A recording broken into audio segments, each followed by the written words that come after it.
मेरी जीत तेरी जीत ये दोस्ती हम नहीं तोड़ेंगे। হে আসসালামু আলাইকুম everyone, welcome to my another video. সকলে কেমন আছেন একটু জানাবেন। আজকের ভিডিওটা হতে যাচ্ছে আমার বন্ধুর সাথে দেখা করার। আর আপনারা তো জানেনই যে আমি ইসলামিক কনফারেন্স দেখতে বেরিয়েছিলাম। তো আমি যেহেতু বাইরেই আছি আর আমার বন্ধুর এলাকাটা এখান থেকে কিছু দূরে, তো ভাবলাম যেহেতু সুযোগের ছুটি, তো এই সুযোগে একটু বন্ধুর সঙ্গে দেখা করা যাক এবং বন্ধুর রাগ ভাঙানো যাক। তো ভিডিওটি দেখতে থাকেন, অবশ্যই ভালো লাগবে আশা করছি। বন্ধুর সাথে গত 2 বছর যাবৎ দেখা নাই, আমার উপর একটু রাগও করে আছে, এই জন্য যাচ্ছি দেখা করতে, রাগ ভাঙাতে। আজকে দিব একটু কয়েকটা, অনেকদিন হলো আমার হাতে মায়ের খায়নি, তো এই জন্য আমার উপর একটু বেশি রাগ করে আছে। এই রাগ ভাঙানোর উদ্দেশ্যে বের হওয়া। যাই হোক, দোয়া করবেন আর লাস্ট পর্যন্ত দেখতে থাকেন। তো বন্ধু আমাকে লোকেশন পাঠিয়ে দিয়েছে, তো তার সঙ্গে দেখা করতে যেতে হবে আমাকে 3টা মাধ্যমে। প্রথমে বাসে যেতে হবে, তারপরে ট্রেনে যেতে হবে, তারপরে আবার ট্রেনে যেতে হবে। তো আমি প্রথমে, আপনারা দেখছেন যে আমি বাসে করে কিছু দূর আসলাম, এখন আমি কার্ড পাঞ্চ করে ট্রেন চেঞ্জ করতেছি এবং সেখান থেকে আরেকটা ট্রেন চেঞ্জ করে তার সঙ্গে দেখা করব। তো আপনারা ভিডিওটি দেখতে থাকেন, আশা করছি খুব ভালো লাগবে। আর এখানকার যে সুন্দর দৃশ্যগুলো সেগুলো আপনাদের মাঝেও আমি শেয়ার করছি।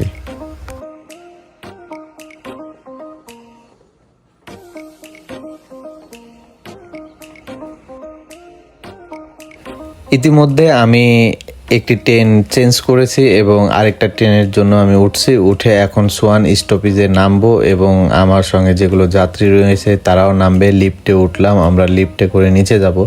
লিফটে করে নিচে যাওয়ার পরে আমরা সেইখানে আবার যে আমাকে কার্ড পাঞ্চ করতে হবে, কারণ ট্রেনের ওঠার নিয়ম বা বাসে ওঠার নিয়মটা এমন যে আমি প্রথমে একবার কার্ড পাঞ্চ করব, আমি যত দূর যাব তারপরে আমাকে কার্ড পাঞ্চ করে আবার আমাকে সেখান থেকে নেমে যেতে হবে।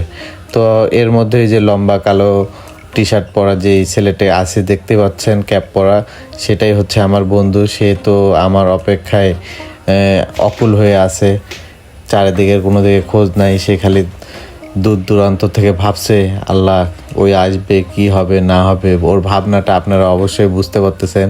আমি ওর সামনে এসে ভিডিও করতেছি, ওর আমার দিকে কোনো মনোযোগ নাই। সে কি দেখতেছে কি ভাবতেছে আল্লাহ মাহবুবই ভালো জানে। যাই হোক, আমি অনেকক্ষণ ভিডিও করার পর সে আমাকে দেখলো এবং একটা সুন্দর হাসি দিল। তার হাসিটা দেখে আমার যে মানে মনের ভিতরে একটা ফিলিংস, এই ফিলিংসটা আসলে কি বলবো, বুকে জড়ায় ধরলাম। আর এই জড়ায় ধরাতে যে এত পরিমাণ ভালো লাগা কাজ করলো আপনাদেরকে বুঝাইতে পারবো না। আসলে অনেক দিন পরে নিজের এলাকার বন্ধুকে দেখলাম, নিজের গ্রামের বন্ধুকে দেখলাম, তা আবার এই দক্ষিণ কোরিয়ার মাটিতে। এটা আসলে অনেক ভালো লাগছে আমার কাছে, এটা ভাষায় প্রকাশ করার মতো না। তো তারপরে আমার বন্ধু আমাকে বললো, তোকে আজকে আমি সোয়ান ঘুরে দেখাবো। তো সোয়ান স্টেশনের ভিতরে যে শপিং মলটা রয়েছে, সেই শপিং মলের ভিতরে অনেক কিছু রয়েছে এবং এখানে সব ধরনের জিনিসপাতি পাওয়া যায়। সে আমাকে দেখালো এবং বলল যে এটা ওটা কিনবি নাকি, ভাবির জন্য কিনবি নাকি। এগুলো কিনতে কিনতে, এগুলো দেখতে দেখতে আমাদের পানির পিপাসা লেগে গেল। তার মধ্যে বন্ধু চলে আসলো, এসে আমাকে বলল কি খাবি। তো আমি বললাম যে তেমন কিছু না, কিছু একটা স্যালাইন জাতীয় খাওয়া যায়, অনেক দূর জার্নি করলাম। তো সে পোকারি নিল 2টা, সে 2টা পোকারি নিয়ে আমরা 2টা পোকারি খেলাম এবং সেখানকার পরিবেশ যেটা রয়েছে সেটা আমি আবার ক্যামেরা বন্দি করলাম। সেই ক্যামেরা বন্দির দৃশ্যগুলোই আবার আপনাদের মাঝে আমি শেয়ার করতেছি। তো আশা করছি আপনারা দেখতে থাকেন। আমি জানি ভিডিওটি বড় হয়ে যাচ্ছে, তবুও ভিডিওটি বড় করেই দেখানোর চেষ্টা করতেছি, কারণ এখানকার যে দৃশ্যগুলো রয়েছে সেগুলো দেখার মতো দৃশ্য এবং এমন দৃশ্য আপনারা অনেকেই বাংলাদেশের মানুষ দেখেন নাই, যার কারণে আমার ভিডিওটা বড় হলেও আপনাদের কাছে দেখানোর সুবিধার্থে আমি আপনাদেরকে দেখাচ্ছি। আশা করবি ভালো লাগবে, আপনারা দেখতে থাকেন আর মজা নেন।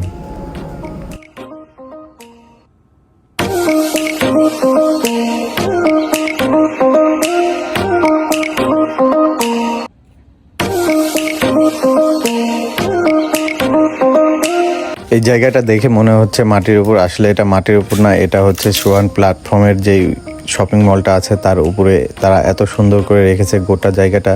এবং সেই পুরো জায়গাটা বলতে পারেন আপনারা দেখলে কেউ বুঝতেই পারবেন না, এই পুরো জায়গাটাই অনেক উপরে। আমরা এখন মোটামুটি না হলেও 20 তলার উপরে রয়েছি। এখানে পুরো জায়গাটা রয়েছে, আর এই জায়গাটার মধ্যে এত সুন্দর সুন্দর দৃশ্য রয়েছে, এত সুন্দর সুন্দর জায়গা করে রাখছে, আপনার বলে বোঝানো যাবে না।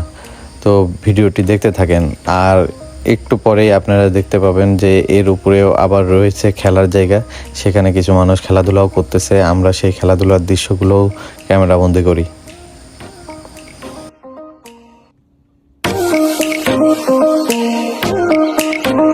তো আমার বন্ধু বলল অনেক ঘোরাঘুরি হয়েছে, এবার বাসার দিকে যাই। বাসার দিকে যাওয়ার পথে আমরা সোয়ান স্টেশন থেকে বের হয়ে তো বাড়ির দিকে রওনা হওয়ার পথেই আমাদের সামনে পড়লো বক্সিংয়ের সেই খেলাটা আমাদের সামনে পড়ার কারণে আমি বললাম আজকেও এখানে হয়ে যাক লম্বু আর ছোট্টর মধ্যে শক্তি পরীক্ষা। তো এখানে আমরা সেই শক্তি পরীক্ষা নামার জন্য প্রস্তুতি নিলাম, আর আমার বন্ধুকে আমি বললাম তুই আগে মার। সে মারলো, সে মারার পরে দেখলাম যে সে 8100 সামথিং করেছে, এবং আমিও মারলাম। আমি মেরে তার থেকে বেশি শক্তি আমার আছে এটা আমি বুঝালাম, আর আমি ওকে বললাম দেখ বিন্দু মরছে ঝাল বেশি, ঠিক আছে। আর এই কারণে সে আমাকে আবার কিছু জ্ঞান দিতে লাগলো। তো আমি তার জ্ঞানের ভিডিওটাও আপনাদের সামনে দেখাবো এখনই। কি জানো বলো? ও ওটা আমার থেকে নিচা, হ্যাঁ। আমার নিঃসহা মারা লাগে, এই জন্য আমি ওটা খেলি না। আর আমি পারিও না, ওটা 8500 600 সর্বোচ্চ উঠাই, তার উপরে আমাকে দিয়ে হয় না। তার মানে তুই কথা যাচ্ছ তোর শক্তি আমার থেকে কম। হাতের শক্তি আর শরীরের শক্তি আলাদা তো। হাতের শক্তি আসে এই কবজি থেকে, হ্যাঁ, আমার থেকে তোর কবজির শক্তি বেশি। এটা হতেই পারে, এটা স্বাভাবিক। ঠিক আছে, এটা অমান্য করার কিছু নাই তো। ঠিক আছে, একটু লিখে দিব, ভিডিও করার কি আছে? তো সোয়ান স্টেশন থেকে আমার বন্ধুর বাড়ি আরও কিছু দূরে, তাই আমরা আরেকটা ট্রেনে করে কিছু দূর যাওয়ার পরে আমরা তার বাসাতে যাব। তো বাসায় যাওয়ার পথে একটা শপিং মল পড়লো, যেখান থেকে আমরা কেনাকাটা করব, কিছু খাবার টাবার নিব, সেটাও আপনাদের মাঝে একটু শেয়ার করতেছি। আর আমার বন্ধু যে পিঠে ব্যাগটা দেখতেছেন, সেই পিঠের ব্যাগটা শুধুমাত্র বাজারের ব্যাগের জন্য সে ব্যবহার করে। আপনারা দেখতেইছেন যে সে বাজার করে এই বাজারগুলো তার ওই ব্যাগের মধ্যে রাখতেছে। তা আমি বললাম তুই এই ব্যাগটা নিয়ে যে বাজার করিস কেন? বলতেছে আমি এই ব্যাগ যখনই বাইরে নিয়ে বের হই, শুধুমাত্র আমি যখন বাসায় ফিরবো, এই বাসায় যাওয়ার পথে আমি কিছু বাজার করে এটার মধ্যে রাখবো, এই জন্য আমি সবসময় এই ব্যাগটা নিয়ে বের হই। তো ভালো থাকেন, সুস্থ থাকেন সকলেই। আর আমার ভিডিও এত কষ্ট করে দেখার জন্য আপনাদেরকে অসংখ্য ধন্যবাদ। আরও কিছু মুহূর্ত রয়েছে যেটা আমি নেক্সট ভিডিওতে দেখাবো। আমরা ছৌলে রাজার বাড়ির সামনে ঘুরেছি, সেটার মুহূর্ত আপনাদেরকে দেখাবো নেক্সট ভিডিওতে। তো সকলেই ভালো থাকেন, সুস্থ থাকেন, আল্লাহ হাফেজ।